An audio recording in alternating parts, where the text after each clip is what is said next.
കോഴിക്കോടിന് എൻ്റെ വലിയൊരു നമസ്കാരം.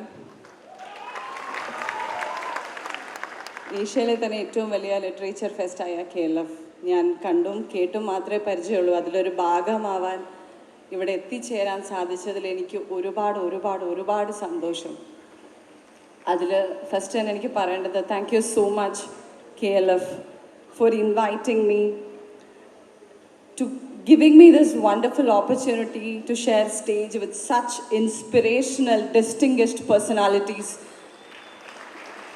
Huge fan, ma'am.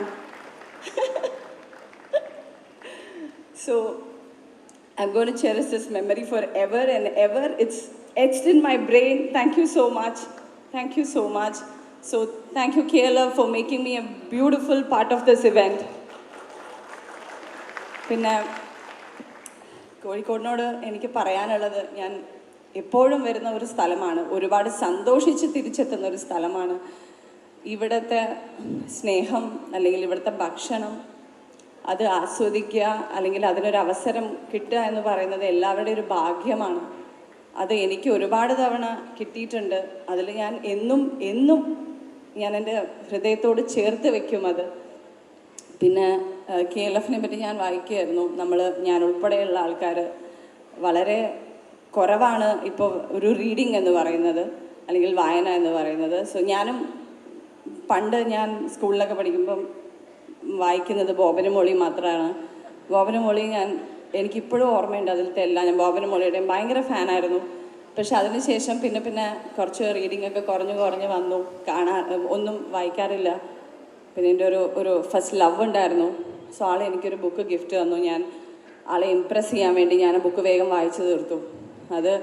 അതിനെപ്പറ്റി സംസാരിക്കാനും, ഞാനും ഭയങ്കര ഒരു സീരിയസ് ബുക്ക് റീഡറാണ്, എനിക്കും ഇതിനെപ്പറ്റി ഒരുപാട് കാര്യങ്ങൾ അറിയാം എന്ന് അറിയിക്കാൻ വേണ്ടി, ആളെ ഇമ്പ്രസ് ചെയ്യാൻ വേണ്ടി വായിച്ചു തീർത്തൊരു ബുക്കാണ് ബ്രിഡ്ജസ് ഓഫ് മാഡിസൺ കൗണ്ടി.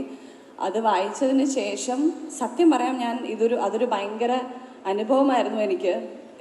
ആളെ ഇമ്പ്രസ് ചെയ്യുന്നതിനേക്കാൾ മേലെ ഞാൻ ഇമ്പ്രസ്ഡായി. ഒരു ബുക്ക് വായിക്കുമ്പോൾ ഇത്രയ്ക്കും ഇമ്പാക്റ്റ് ഉണ്ടോ എന്നുള്ളത്.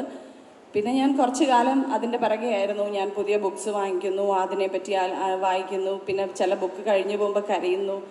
പക്ഷെ ഇപ്പം പിന്നെയും ഞാൻ അങ്ങനത്തെ ഒരു ശീലം മുഴുവൻ തീർന്ന് ഇരിക്കുകയാണ്. ഞാനിപ്പം ബുക്സ് വായിക്കുന്നത് വളരെ കുറവാണ്. ഇവിടെ വരുന്നതിന് മുമ്പ് ഞാൻ വണ്ടിയിലിരുന്ന് ആലോചിക്കുകയായിരുന്നു, എനിക്കിപ്പോൾ റീസെൻ്റായിട്ട് ഒരു ബുക്ക് വായിച്ചു എന്ന് പറയാനൊന്നും ഇല്ലല്ലോ എന്നൊക്കെ. അതുകൊണ്ടാണ് ഞാനിത് മുഴുവൻ പറഞ്ഞത്. പക്ഷെ തീർച്ചയായിട്ടും ഇങ്ങനെ ഒരു വേദിയിൽ വരുമ്പോൾ നമ്മൾ പിന്നെയും ഇൻസ്പയർ ആവുകയാണ്. ഇനിയും നമ്മൾ ഒരുപാട് നല്ല, അല്ലെങ്കിൽ എഴുത്തിനെ സ്നേഹിക്കുന്ന, കലയെ സ്നേഹിക്കുന്ന ആൾക്കാരാണ് നമ്മളെല്ലാവരും. അങ്ങനെ ഒരു മനുഷ്യരുള്ളിടത്തോളം കാലം KLF തീർച്ചയായിട്ടും ഇവിടെ ഇത്രയും വൻ വിജയമായി. ഈ ഒരു ക്രൗഡ് തന്നെ അതിനൊരു പ്രൂഫാണ്. എഴുത്തിനെ സ്നേഹിക്കുന്ന അല്ലെങ്കിൽ കലയെ സ്നേഹിക്കുന്ന ആൾക്കാർ എന്ന് പറയുന്നത് ഈ ഒരു ക്രൗഡ് മാത്രം മതി അതിൻ്റെ ഒരു പ്രൂഫായിട്ട്. നമ്മുടെ ഉള്ളിൽ ഒരുപാട് പേരുടെ ഉള്ളിലും, എനിക്ക് തോന്നുന്നു ഒരുവിധം എല്ലാവരുടെ പേരിലും ഒരു എഴുത്തുകാരൻ അല്ലെങ്കിൽ ഒരു എഴുത്തുകാരി ഉണ്ടാവും. ഞാൻ വരെ എഴുതിയിട്ടുണ്ട് 4ാം ക്ലാസ് പഠിക്കുമ്പോൾ ഒരു പൂച്ചയുടെ കവിത. അതുകൊണ്ട് അത് പിന്നെ ഞാൻ വളരാൻ അനുവദിച്ചില്ല. എല്ലാവരും അത് മുളയിലെ നുള്ളിക്കളയാണ് ഉണ്ടായത്.